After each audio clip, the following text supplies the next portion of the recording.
Christ's bodily ascension into heaven is one of the foundational doctrines of Christianity.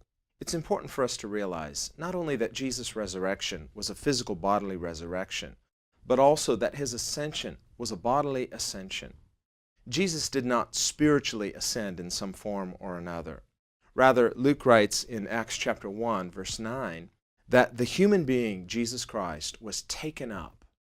That is, Jesus physically ascended into the sky as his disciples watched until a cloud received him out of their sight. In many of his post-resurrection appearances, we see Jesus demonstrating supernatural power over the physical laws of nature.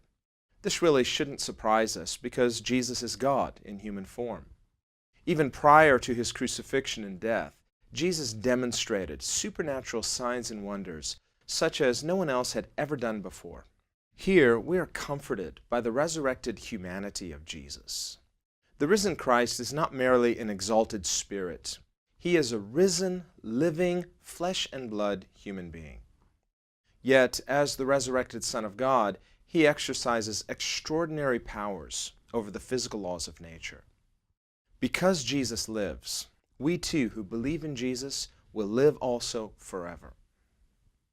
The fact of Jesus Christ's resurrection is God's assurance to us that we who believe in Jesus will also be bodily raised to life to live with him forever as perfected, glorified, flesh and blood human beings.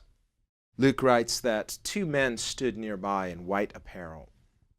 They addressed the disciples as men of Galilee, and they asked them, "Why do you stand gazing up into heaven?" They said, "This same Jesus whom you've seen taken up from you into heaven will so come in like manner just as you saw him go into heaven." These two men were most likely angels in human form. They knew who the disciples were, men of Galilee.